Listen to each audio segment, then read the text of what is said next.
Hola chicos, ¿qué tal? ¿Cómo están? Este día les estoy grabando este video porque necesito explicarles un tema que es muy importante y este es el análisis métrico de la poesía. Nos vamos a ubicar en la actividad número 3 con un poema que tenemos de Gustavo Adolfo Bécquer. Este es la rima 4.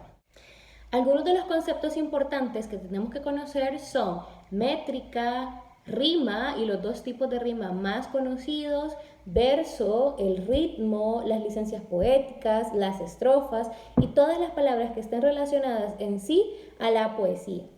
Por ello, en primer lugar, lo que haremos será darle lectura a este poema. El poema dice de la siguiente manera: no digáis que agotado su tesoro de asuntos falta, enmudeció la lira. Podrá no haber poetas, pero siempre habrá poesía. Mientras las ondas de la luz al beso palpiten encendidas, mientras el sol las desgraciadas nubes de fuego y oro vista, mientras el aire en su regazo lleve perfumes y armonías, mientras haya en el mundo primavera, habrá poesía.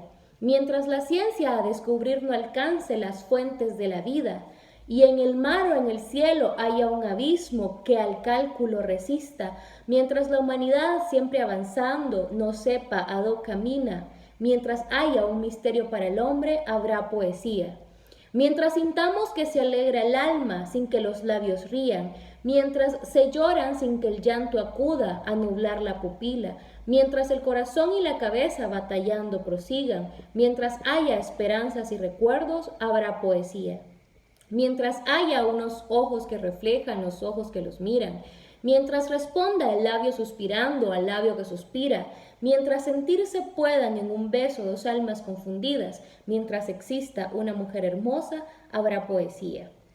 En este caso, si ustedes se fijan, estamos estudiando un poema que es un poquito diferente de los poemas que estudiamos anteriormente, que son poemas un poco más oscuros, poemas que nos dan como tristeza, como desolación, como decepción.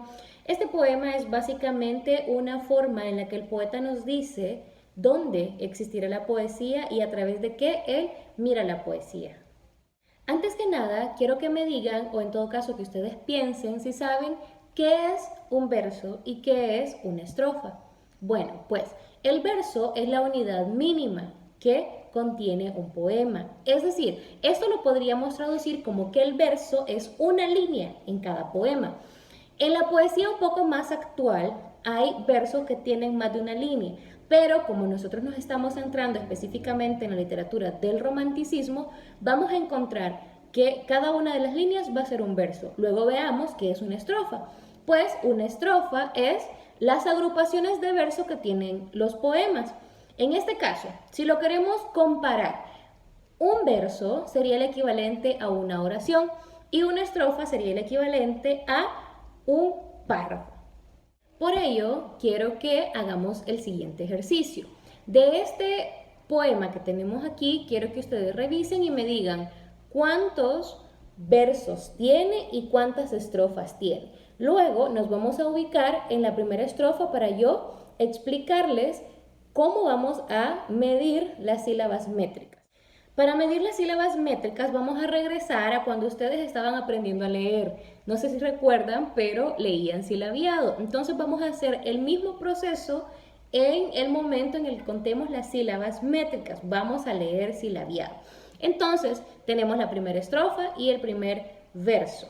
Imagino que en este momento ustedes ya tienen cuántas estrofas tiene el poema y cuántos versos. Si no lo tienen, los invito a que lo hagan, que cuenten esos versos y que cuenten esas estrofas. ¿Por qué?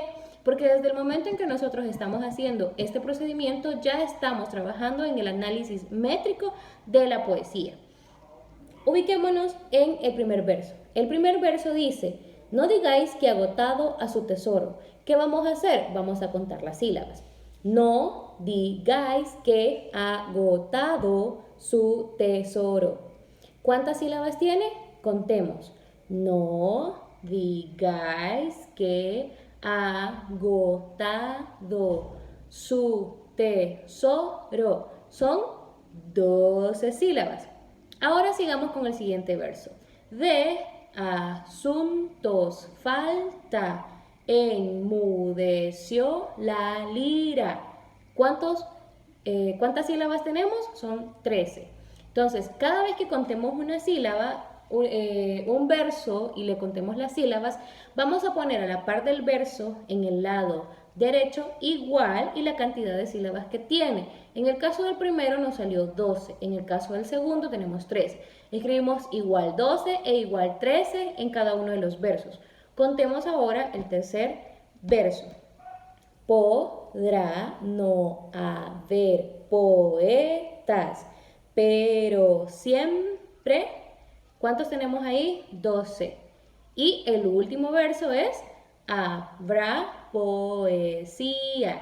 Son 6. Entonces, ¿qué vamos a hacer? Después que ustedes ya pusieron los números de cada una de las sílabas que tiene esta estrofa, que es la que estamos analizando, vamos a conocer el concepto de sinalefa. La sinalefa es cuando yo uno la última sílaba de una palabra con la primera sílaba de la siguiente, con la condición de que la última sílaba termine en vocal y la primera sílaba de la siguiente palabra inicie con vocal. Entonces, ahora los invito a que ustedes busquen en esta estrofa cuáles son las sinalefas que existen. Veamos el primer verso. No digáis que agotado. Ahí tenemos la primera. Unimos la sílaba que con la palabra agotado. Y en esta estrofa, en este verso teníamos una cantidad total de 12 sílabas. Como hemos hecho una sinalefa, lo que hacemos es que le restamos a la cantidad de sílabas que teníamos una sílaba, porque solo nos salió una sinalefa. Entonces la restamos y nos quedan 12 menos 1 igual nos quedan 11. Tenemos 11 sílabas en total de este primer verso. Luego tenemos el siguiente verso. De asuntos. Ahí tenemos la primera. ¿Cuál es? De a. Ahí. Esa es la sinalefa. Se unen las sílabas de y la a de asuntos. ¿Sí? Enmudeció la lira. Y esa es la segunda sinalefa. Entonces, en este verso que teníamos 13 sílabas, le restamos 2 porque son 2 sinalefas las que hemos encontrado y nos van a quedar 11. Ahora hagan ustedes el que nos queda de esta estrofa, que serían 2 versos, más bien los que nos quedan. Ahora que ya conocemos el proceso para buscar las sinalefas dentro de los versos, vamos a aprender cuál es la rima. Esta seguramente ustedes ya la conocen, pues la han estado trabajando anteriormente. La rima puede ser de 2 tipos, consonante y asonante. Veamos un ejemplo en el caso de la rima consonante, con la palabra dulzura y amargura. Para que sea una rima consonante nos tienen que coincidir las últimas vocales y las últimas consonantes. En este caso nos coinciden las vocales A y U. Entonces tenemos dulzura, termina esta en URA. Y tenemos la palabra amargura, termina esta en URA. Entonces nos riman, nos coinciden las vocales y las consonantes. Y por otro lado tenemos la rima asonante. En la rima asonante no nos vamos a ocupar de las consonantes, sino que nos ocuparemos únicamente de las vocales. La rima asonante va a coincidir en el mismo orden con las vocales independientemente de las otras letras que la palabra posea. Por ejemplo, tenemos la palabra alma y la palabra enamorada. ¿Cuáles son, les pregunto, las últimas 2 vocales de la palabra alma? Son la A y la A. ¿Cuáles son las últimas 2 vocales de la palabra enamorada? Son la A y la A. Entonces, nos coinciden y eso significa que ahí hay una rima. Ahora lo que ustedes tienen que hacer es irse al poema y buscar dónde están las rimas, ya sea que estas sean consonantes o asonantes. Les daré un ejemplo. En la primera estrofa, que es la que hemos estado trabajando, coinciden 2 palabras. Estas 2 palabras son las que tienen la rima y la rima es asonante. ¿Cuáles son estas palabras? Pues son lira y son poesía. Respondan ustedes. ¿Cuáles son las 2 últimas vocales en las que termina la palabra lira? Pues precisamente la I y la A. y cuáles son las dos últimas vocales en las que termina la palabra poesía, la I y la A. Y así es como ustedes tienen que hacer este mismo proceso para revisar la rima en todos los demás versos o en todo caso en todas las demás estrofas, que son las que ustedes tienen que revisar. Finalmente aprenderemos el concepto del ritmo. Una poesía puede que no tenga rima dentro de su poema, pero una poesía jamás puede carecer de tener ritmo.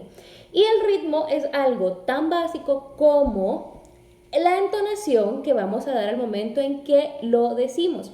Sin embargo, cuando tenemos el ritmo, nos centramos en las sílabas tónicas, es decir, las sílabas que tienen la mayor fuerza de voz. Y se nos podrá facilitar en el caso de las rimas que tienen, de las palabras que tienen tilde. Pero cuando la palabra no tiene tilde es grave. Esto significa que va a tener su fuerza de voz en la penúltima sílaba. Sin embargo, como en el español no hay una regla absoluta, siempre van a haber palabras que serán excepciones a esta regla. Finalmente, ¿qué es lo que van a hacer ustedes? Pues como ejercicio les pido que analicen el número de estrofa, la cantidad de versos, la cantidad de sílabas por verso, que revisen las sinalefas, que revisen la rima, si es consonante o asonante, y que revisen el ritmo de la cuarta estrofa de este poema. Luego van a responder la parte del análisis del fondo, que sería parte de su análisis e interpretación de la poesía, las 4 preguntas que aparecen en la parte inferior. Estas son: ¿por qué crees que el poeta repite la frase habrá poesía? Segundo, ¿cuáles son las ideas principales de este poema? Tercero, ¿cuál es el tema central? Y cuarto, ¿cuál es el propósito o intención comunicativa que tiene este poema? Les dejo eso para que lo revisen ustedes y lo realicen ustedes, ya sea en clase o en su casa. Y pues prepárense, si tienen alguna duda me la hacen saber, pues este tema es de mucha importancia para que podamos avanzar en nuestra asignatura. Cuídense, chicos.